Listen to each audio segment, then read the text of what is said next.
Sebelum melanjutkan, jangan lupa subscribe dulu, terima kasih.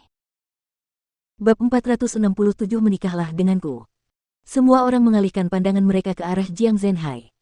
Jelas, dia hanya perlu mengucapkan sepatah kata untuk menjadi kaisar baru.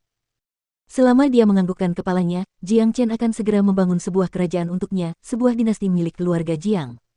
Wajah Jiang Zhenhai menjadi serius. Ia tidak pernah bermimpi tentang hari seperti ini. Sebuah dinasti yang menguasai seluruh benua timur akan dibangun, dan hanya butuh satu kata darinya agar ia bisa menjadi kaisar di masa sekarang ini. Tidak sekalipun dalam hidupnya Jiang Zhenhai merasa bahwa kata-katanya begitu berbobot. Sementara semua orang bertanya-tanya tentang apa keputusan Jiang Zhenhai, dia justru terdiam dalam keheningan.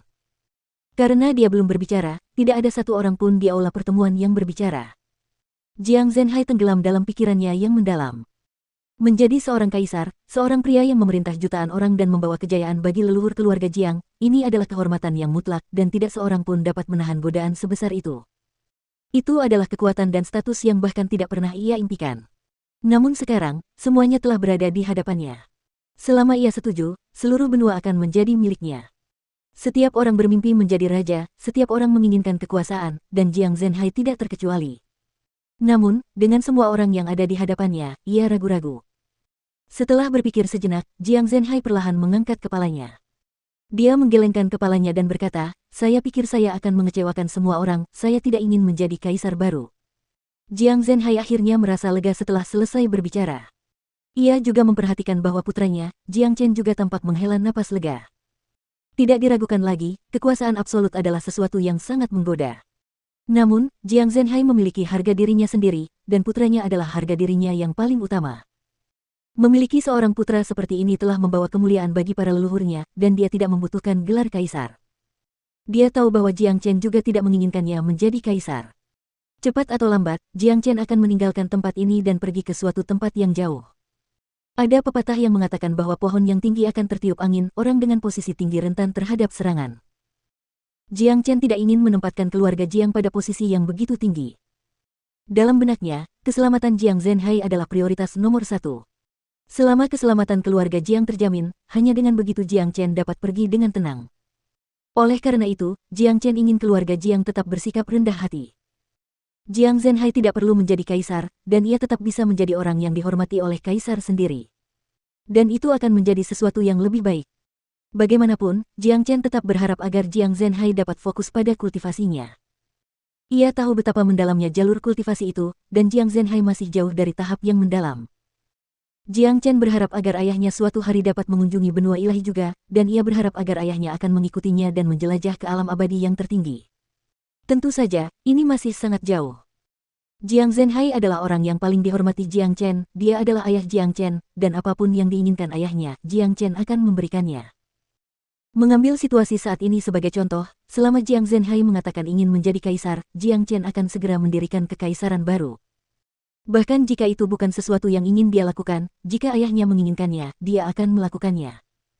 Pada akhirnya, Jiang Chen merasa tenang, karena Jiang Zhenhai dapat memahami niatnya, dan dengan demikian menolak godaan besar ini. Tuan, menolak ini sungguh disayangkan. Menurut pendapatku, Tuan Jiang adalah kandidat yang paling cocok untuk ini. Dengan begitu, situasi di benua timur akan segera tenang.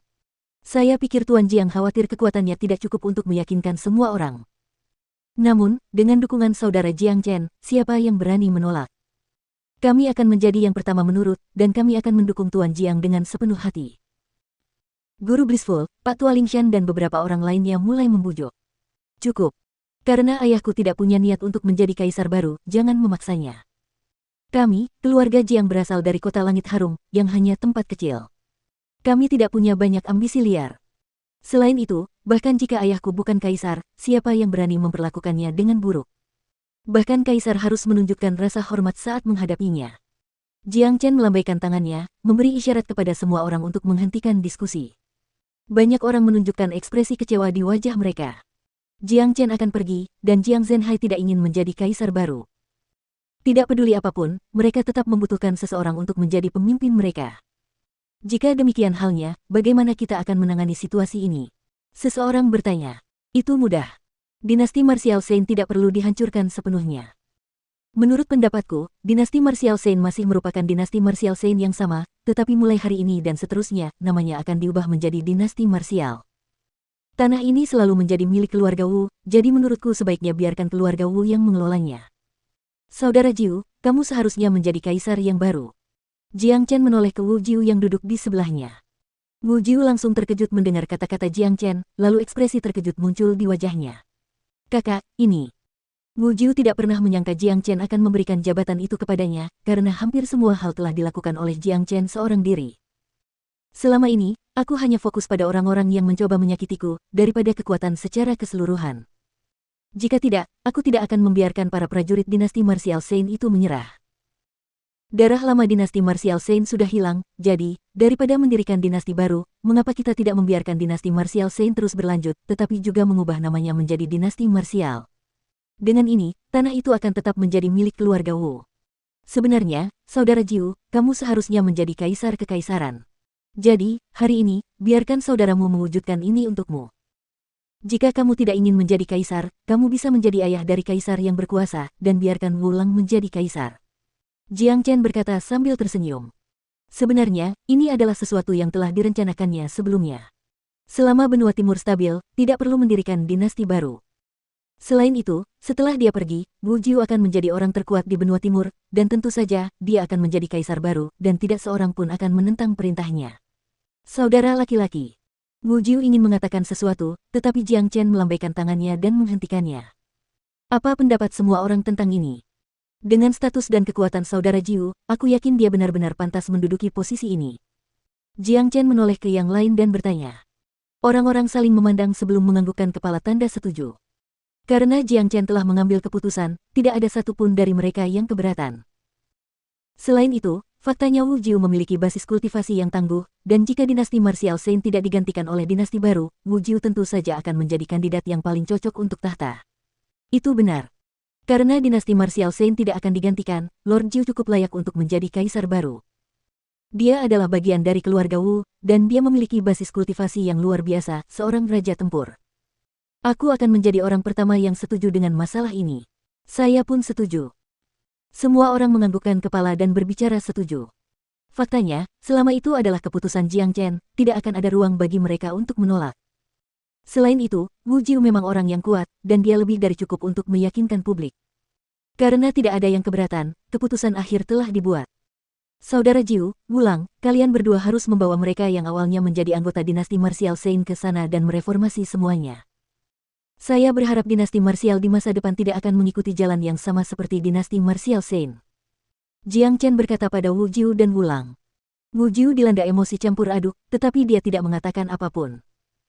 Apapun yang terjadi, dinasti marsial Shen adalah milik keluarga Wu, dan jika dibiarkan bertahan, dia tentu akan senang.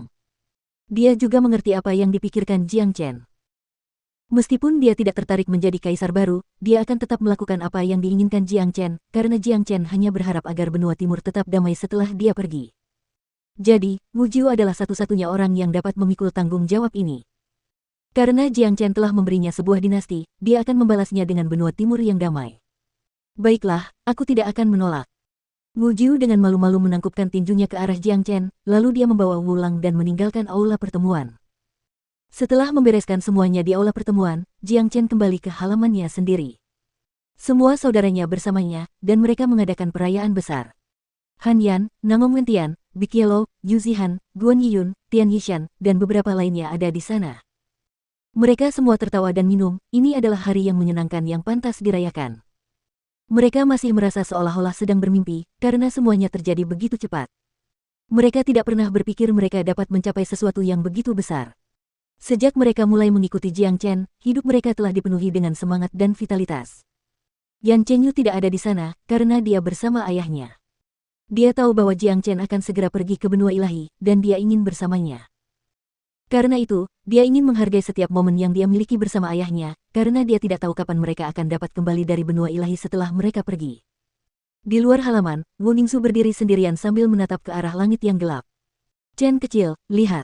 Nangong Wentian memberi isyarat kepada Jiang Chen dengan matanya, menyuruhnya untuk melihat Wu Ningzu. Chen kecil, kamu benar-benar beruntung dalam hal menarik gadis-gadis cantik. Hanya dengan satu perjalanan ke benua selatan, kamu benar-benar memenangkan hati gadis suci mereka. Han Yan tertawa nakal. Nangong Wentian jelas telah menceritakan kepada Han Yan dan yang lainnya tentang apa yang terjadi di benua selatan, dan tentu saja Wu Ningzu juga termasuk dalam ceritanya. Enyah. Jiang Chen menatap Han Yan sejenak, lalu perlahan berdiri dan berjalan keluar dari halaman, tetapi dihentikan oleh Wu Ningzu.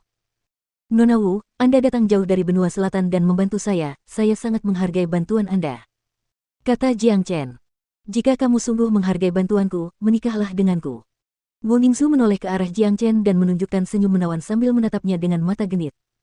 Ekspresi genitnya bahkan tidak bisa disembunyikan oleh tirai gelap malam.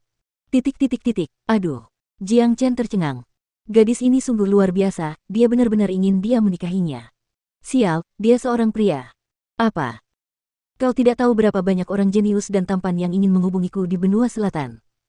Aku baru saja memintamu untuk menikah denganku, dan kau begitu enggan. Wu Ningzu menggoda. Batuk. Jiang Chen terbatuk-batuk pelan beberapa kali. Meskipun ia telah mengalami berbagai peristiwa besar dan kecil dalam hidupnya, ia sama sekali tidak berpengalaman dalam menghadapi situasi seperti ini. Hehe, aku tidak pernah tahu bahwa kamu, Jiang Chen, Dewa Perang, bisa merasa malu. Wu Ningzu terkekeh, benar-benar memperlihatkan sisi dirinya yang menggoda dan menawan. Tahukah kamu mengapa aku selalu memakai kerudung? Suara Wu Ningzu tiba-tiba menjadi serius. Mengapa? Jiang Chen bertanya.